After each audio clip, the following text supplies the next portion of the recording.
Welcome to My Opinion here on My Opinion TV. Don't forget to like, share, subscribe, click the notification bell so as soon as a video is released, you'll be one of the first to be notified. Upon the hearing of my voice this morning, we have so much to give God thanks for.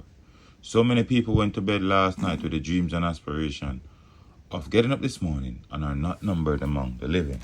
So whatever your situation, whatever your circumstances might be, as long as you're alive, you have much to give God thanks for.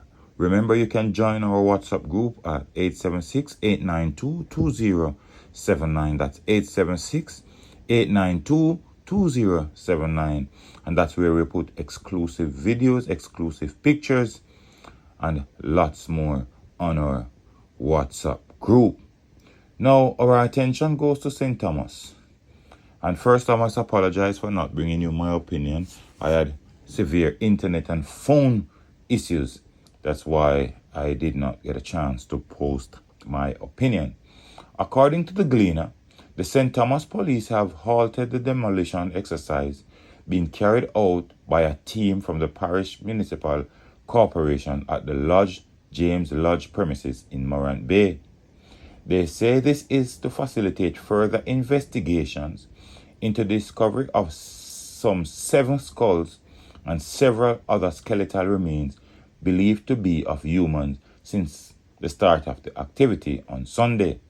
The latest find by workers happened yesterday with the discovery of 3 skulls and additional bones.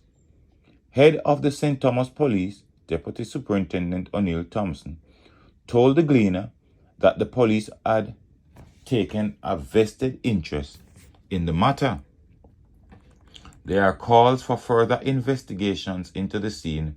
While we don't want to call it a crime scene, it is an area of interest and the site has been cordoned off.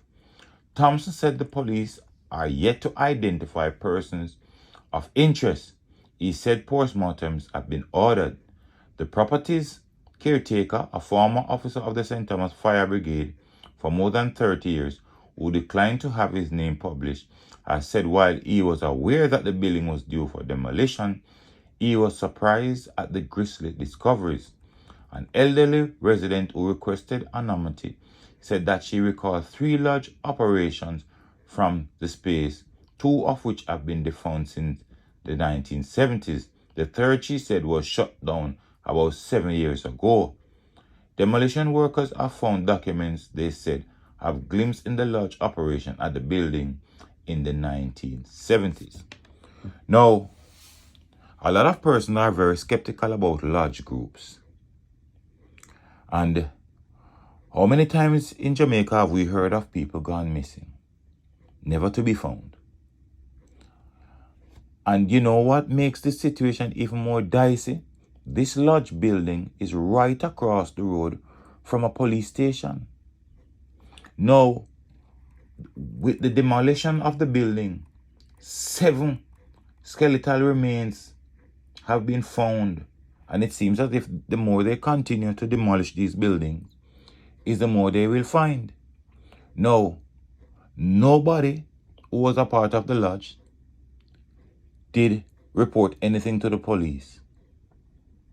Now, people are left wondering if some of the cases where we hear of people missing from back in the days, were these people taken to the lodge premises and executed and put into caskets. Now, we saw what happened in St. James with Kevin Smith.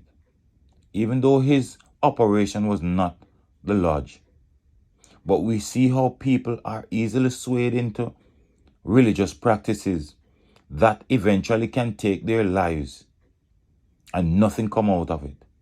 Because looking at this situation here in St. Thomas, you wonder what will come out of this. The fact that nobody has been contacted, nobody said anything to the police. These persons could have been killed from the 1970s or 80s or whenever things was being done there. And the police had no trace of what happened. People that was a part of the lodge, some of these people might have passed off and gone.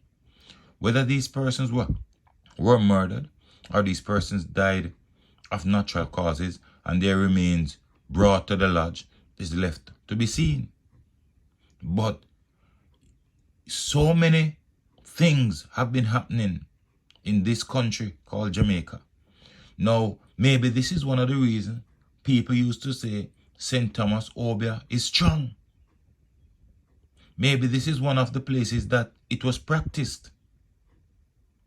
Well, I don't know how the police will get any form of substantial information about this, because if this was taking place across the street from the police station and they didn't have a clue of what was taking place until the building was ordered to be demolished, then what will they get today?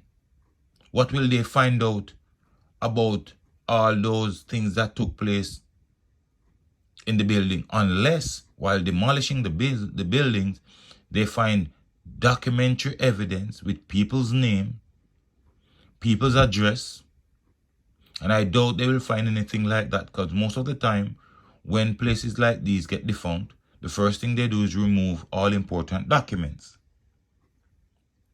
But you know, if you are on our WhatsApp group, you can see some of the skeletal remains in those caskets. But this is a very curious situation, and I'd like to follow this up and see what will the authorities come up with. What will happen in this case?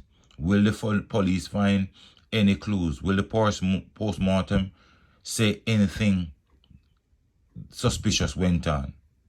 We're waiting to see what will happen. But if this thing happened in the 70s, I doubt it, because some of these people might have passed off already. I doubt they will get anything much from this. But it goes to show that if this was done in St. Thomas, it might be going on in several other parishes in Jamaica. Because from day to day, we have seen persons gone missing without a trace. Persons have gone missing, we don't know where they are. And I can tell you, this is not the only lodge building in Jamaica, even though I don't know any. But I hope the police will push and keep close attention to any form of lodge, because clearly this is not just an isolated incident. I believe it's taking place in other parishes. But let me know what you think in the comment section. Don't forget to like, share, subscribe, click the notification bell, so as soon as a video is released, you'll be one of the first to be notified. Until next time, look out for a neighbor, look out for a loved one, look out for the children, and most of all, keep it locked on My Opinion TV.